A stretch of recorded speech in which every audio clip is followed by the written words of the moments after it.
Hello friends, welcome back to my channel own classroom. আজকে আমি আমার যে ভিডিওটা বানাবো সেই ভিডিওটাতে আমি ক্লাস 10-এর কোষে দেখি 19 প্রশ্নমালার যে 6 দাগের থেকে যে অঙ্কগুলো আছে সেই অঙ্কগুলো সমাধানের উপর বেস করে। আশা করি তোমরা আমার এর ঠিক আগে ভিডিওটা দেখেছো, মানে এর পার্ট 1 ভিডিওটা দেখেছো। যারা আমার এই ভিডিওতে নতুন আছো তাদের কাছে আমার একটাই রিকোয়েস্ট, প্লিজ তোমরা আমার এই চ্যানেল মানে ভিডিওরই প্রথম পার্টটা দেখে নেবো। ওকে, তাহলে খুব সুবিধা হবে তোমাদের। ওকে, তো চলো তাহলে ভিডিওটা শুরু করা যাক।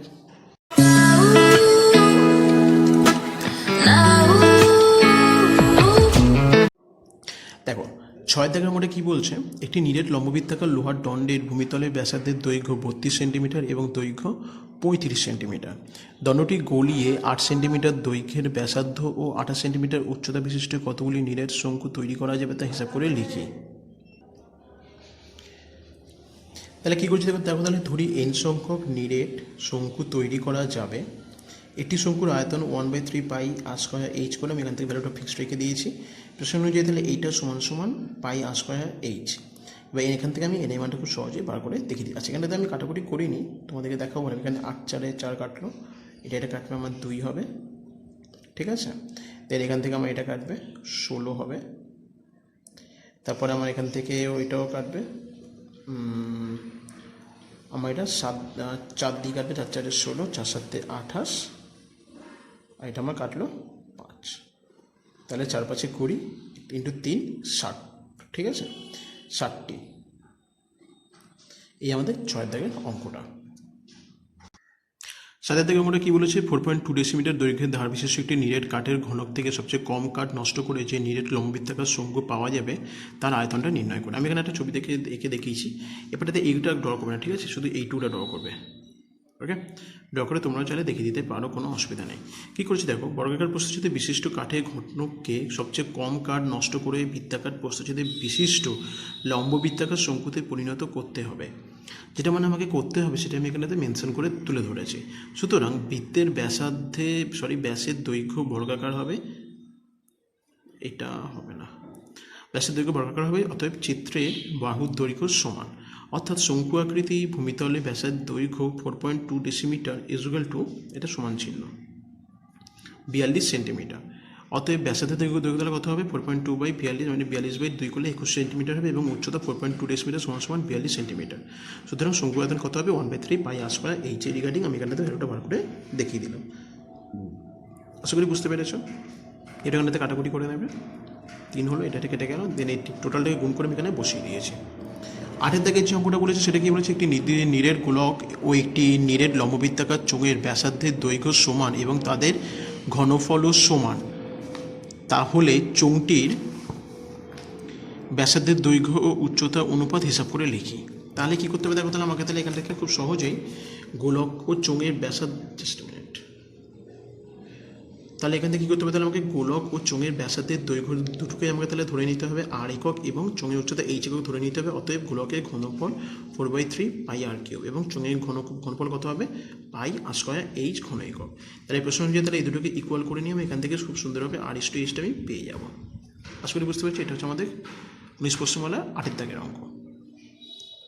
9 দাগের অঙ্কটা কী বলছে, 6.6 ডেসিমিটার দীর্ঘ, 4.2 ডেসিমিটার প্রশস্ত এবং 1.4 ডেসিমিটার পুরু একটি তামার নিরেট আয়তঘনাকার টুকরো গলিয়ে 2.1 ডেসিমিটার দৈর্ঘ্যের ব্যাসে কয়টি নিরেট গোলক ঢালাই করা যাবে এবং প্রতিটি গোলকে কত ঘন ডেসিমিটার ধাতু থাকবে তা হিসাব করে দেখি। তাহলে দেখো কী বলছে, করেছি আমি, আয়তঘনাকার তামার টুকরোর আয়তন সমান সমান ভূমির ক্ষেত্রফল ইন্টু উচ্চতা, আমরা জানি যেটা, সেটা রিগার্ডিং আমি এখানে তাহলে বার করেছি, ভূমির ক্ষেত্রফল ইন্টু উচ্চতা। সেখান থেকে আমি একটা বার করার পর আমরা একটা আলটিমেটলি একটা অ্যান্সার পেয়েছি। সেটা রিগার্ডিং তাহলে ধরি n সংখ্যক নিরেট গোলক ঢালাই করা যাবে। অতএব একটি গোলকের আয়তন হবে 4/3 পাই আর কিউব। সেখান থেকে আমার খুব সুন্দরভাবে আমি এখান থেকে কাটাকুটি করে একটা ভ্যালু পেয়েছি, 4.851 ডেসিমিটার, ঘন ডেসিমিটার। অতএব এনটি গোলকের আয়তন ইজুয়াল টু 4.851 ইন্টু এন ঘন সেন্টিমিটার ডেসিমিটার।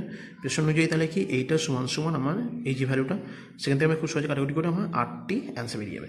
একটা জিনিস তোমাদেরকে বলে দিই, এই প্রশ্নের অঙ্কগুলো আমি প্রত্যেকে একটু দেখেছি কি যে এখানে ডেসিমেল নাম্বার কিন্তু অনেকগুলোই পেয়েছি। তো আমি বারবার বলবো তোমাদেরকে যে যখন তোমরা অঙ্কগুলো করবে তখন তোমরা প্লিজ পাশে একটা রাফের জন্য একটা লাইন টেনে নেবে, টেনে নিয়ে ওখানটাতে রাফটা করার চেষ্টা করবে। ওকে, এতে করে কী হবে, যদি ভুলভ্রান্তি হয় তাহলে তোমাদেরকে তাহলে বারবার করে তাহলে পেজ উল্টোলে দেখতে হবে না। আরেকটা জিনিস, তোমরা কিন্তু খুব ভালোভাবে প্র্যাকটিস করবে, অঙ্কগুলো কিন্তু খুবই সোজা, যদি ভালো করে যদি ক্যালকুলেশন করো then it's so easy for you. Okay, এবং এই অঙ্কগুলোতে খুব সহজে নাম্বারও পাবে তোমরা। Okay, then go to the next problem. 10 দাগে অঙ্কটা কী বলেছে, 4.2 সেন্টিমিটার দৈর্ঘ্যের ব্যাসার্ধের একটি সোনার নীরের গোলক পিটিয়ে 2.8 সেন্টিমিটার দৈর্ঘ্যের ব্যাসের একটি নীরের লম্ববৃত্তাকার দণ্ড তৈরি করা হলে দণ্ডটির দৈর্ঘ্য নির্ণয় করে। তাহলে দেখো কী করেছে, এটা খুব ছোট্ট একটা অঙ্ক। ধরি লম্ববৃত্তাকার দণ্ডের দৈর্ঘ্য তাহলে 8 সেন্টিমিটার ধরে নিচ্ছে, অতএব লম্ববৃত্তাকার দণ্ডের আয়তন তাহলে কত হবে, পাই আর স্কয়ার এইচ। অতএব প্রশ্ন অনুযায়ী পাই আর স্কয়ার এইচ মানে এটা সমান 4/3 পাই আর কিউব ধরে নিয়েছি, মানে করাতে আমার এখান থেকে আমার খুব সহজে এইচ এর মানটা এখানে বেরিয়ে যাবে। এটা কাটাকুটি করবে, দেখবে কাটাকুটি করলে খুব সহজে আমাদের এই অ্যান্সারটাই বেরিয়ে যাবে। ওকে, এই হচ্ছে আমাদের কোশ্চেন, দেখুন 19 প্রশ্নওয়ালা 10 দাগের অঙ্কটা। ওকে, আজকে তোমাদের ভিডিওটা ভালো লাগবে। আমি আমার ভিডিওটা আজকে এখানটাতে শেষ করছি। আমি আমার পরবর্তী ভিডিওতে কোশ্চেন দেখি 19 প্রশ্নমালার 11 দাগের থেকে বাকি অঙ্কগুলো নিয়ে আলোচনা করব। এবং তোমাদের যদি ভালো লেগে থাকে আমার ভিডিওটা আজকে, দেন অবশ্যই তোমরা লাইক করো, কমেন্ট করতে ভুলো না, এবং বন্ধুদের সাথেও আমার অঙ্কের ভিডিওগুলোকে শেয়ার করতে পারো। কীভাবে শেয়ার করবে, দেখবে লাইক এবং ডিসলাইকের পাশে একটা অ্যারো সাইন মতো আছে, তীরচিহ্ন মতো আছে, সেটাতে ক্লিক করে তোমরা তোমাদের বন্ধুদের সাথে হোয়াটসঅ্যাপে, ফেসবুকে, যেখানে খুশি সেখানেই শেয়ার করতে পারো। এতে করে কী হবে, ওরা একটু হলেও তোমাদের দ্বারা আমার দ্বারা হেল্প পাবে ওরাও। ওকে, এবং হ্যাঁ বন্ধুরা, তোমরা অবশ্যই কিন্তু আমার চ্যানেলকে সাবস্ক্রাইব করতে ভুলো না।